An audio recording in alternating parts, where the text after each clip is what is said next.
Assalamualaikum warahmatullahi wabarakatuh. Perkenalkan, nama saya Puji Suja Lestari, NIM 33020190075. Video ini dibuat guna pengganti presensi mata kuliah Ekonomi Islam yang diampu oleh Pak Sifaul Amin. Saya akan menjelaskan sedikit tentang keuangan publik dan kebijakan fiskal Islam.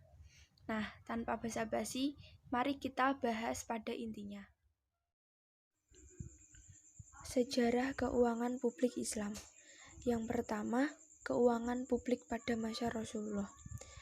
Negara Islam pertama yang dibangun di dunia adalah negara yang dibangun Rasulullah di Madinah, yang dikenal dengan nama Negara Islam Madinah. Negara ini dibangun berlandaskan semangat keislaman yang tercermin dari Al-Quran dan kepemimpinan Rasulullah. Modal utama yang dipergunakan untuk membangun negara ini bukanlah uang, melainkan semangat ketauhidan yang ditanamkan Rasulullah kepada masyarakat Madinah. Pada waktu itu, kaum muhajirin yang mengungsi dari Mekah datang ke Madinah tanpa membawa bekal yang cukup. Sementara di Madinah belum ada pemerintah yang terorganisir dengan baik. Beberapa kebijakan diambil oleh Rasulullah untuk mengukuhkan pemerintahan yang ada. Sebagaimana diriwayatkan oleh Muslim, Rasulullah bersabda, "Kemiskinan membawa orang pada kekafiran, maka upaya untuk mengentaskan kemiskinan merupakan bagian dari kebijakan sosial yang dikeluarkan Rasulullah."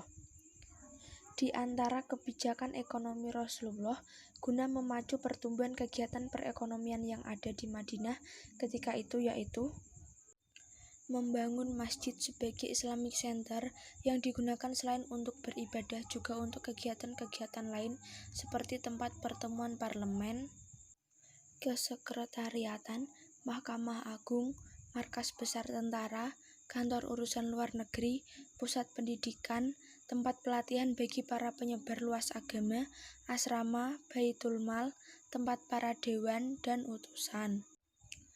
B. Mempersaudarakan antara kaum muhajirin dengan kaum ansor. Kelompok ansor memberikan sebagian hartanya kepada kaum muhajirin untuk dipergunakan dalam kegiatan produksi sampai kaum muhajirin dapat melangsungkan kehidupannya. Kebijakan lainnya yang diambil Rasulullah diantaranya merehabilitasi muhajirin dari Mekah di Madinah, menciptakan kedamaian dalam negara, mengeluarkan hak dan kewajiban kepada warga negaranya, membuat konstitusi negara, menyusun sistem pertahanan Madinah, dan melakukan dasar-dasar sistem keuangan negara. Yang kedua, keuangan publik pada masa Khulafaur Rasyidin. A. Khalifah Abu Bakar Siddiq. Pada masa kepemimpinan Abu Bakar Siddiq, pengelolaan kas negara dijalankan sebagaimana Rasulullah menjalankannya. Baitul Mal tetap menjadi sentral pengumpulan dan pendistribusian kekayaan negara. Abu Bakar Siddiq sangat memperhatikan kekuatan perhitungan zakat. Zakat yang telah terkumpul di Baitul Mal selalu didistribusikan setiap periode dengan tanpa sisa. Sumber kekayaan negara yang semakin menipis menjelang wafatnya menyebabkan harta kekayaan pribadinya digunakan untuk pembiayaan negara. B. Khalifah Umar bin Khattab. Pada masa khalifahnya, ada beberapa kebijakan baru yang diambil, diantaranya adalah masalah Baitul Mal, kepemilikan tanah, zakat, ushur, sedekah untuk non-muslim, mata uang, klasifikasi pendapatan negara, dan pengeluaran. C. Khalifah Utsman. Untuk meningkatkan hasil sumber daya alam, maka masa kekhalifahannya digali banyak aliran air, digalakkan menanam pohon buah-buahan, dan membentuk organisasi kepolisian.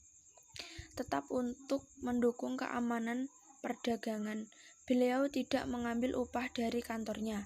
Beberapa kebijakan baru yang diambil diantaranya meningkatkan dana pensiun, meningkatkan keamanan dan pertahanan laut, pembangunan wilayah taklukan baru, meningkatkan kharaj dan jizyah. D. D. Khalifah Ali bin Abi Thalib. Perbedaan Khalifah Ali dengan 3 khalifah sebelumnya adalah kepemimpinannya yang sangat sederhana, ketat, dan melakukan pendistribusian harta Baitul Mal dari pusat ke provinsi-provinsi setiap pekan sekali. Karakteristik keuangan publik yang berlandaskan keadilan. Dalam problematika makanan pokok, Islam memandang ada beberapa poin penting yang harus dipenuhi untuk mencapai keadilan. Yang pertama, hajat hidup orang banyak harus dikelola dan menjadi tanggung jawab negara. Rasulullah SAW pernah bersabda bahwa manusia berserikat dalam 3 hal, yaitu api, air, dan rumput. Dalam konteks kekinian, rumput dalam hadis tersebut meliputi sumber makanan pokok masyarakat. Artinya, menjadi tanggung jawab pemerintah untuk memastikan bahwa rakyat dalam kondisi mampu memenuhi kebutuhan pokoknya. Karena itu, sudah selayaknya sektor pertanian didukung sepenuhnya, tidak sekedar menjamin untuk membeli, tetapi bagaimana meningkatkan produktivitas. Yang kedua, mekanisme pasar harus berjalan sempurna. Ikhtiar dan spekulasi harus ditangani. Islam memandang keadilan harus menjadi prinsip sistem ekonomi. Dalam pandangan Islam, mekanisme pasar bebas adalah sistem yang alami, sistem yang memungkinkan pelaku ekonomi berkompetisi menuai hasil atas usaha masing-masing. Tetapi Islam menekankan perlunya perlindungan kepada si lemah. Oleh pemerintah Islam memandang pentingnya pengorbanan si kuat untuk berbagi kepada sesama. Bukan sebaliknya, para pedagang besar terus menggerus keuntungan yang harusnya milik mereka para petani yang telah berkeringat. Ketiga, upaya untuk mensyariahkan sektor pertanian.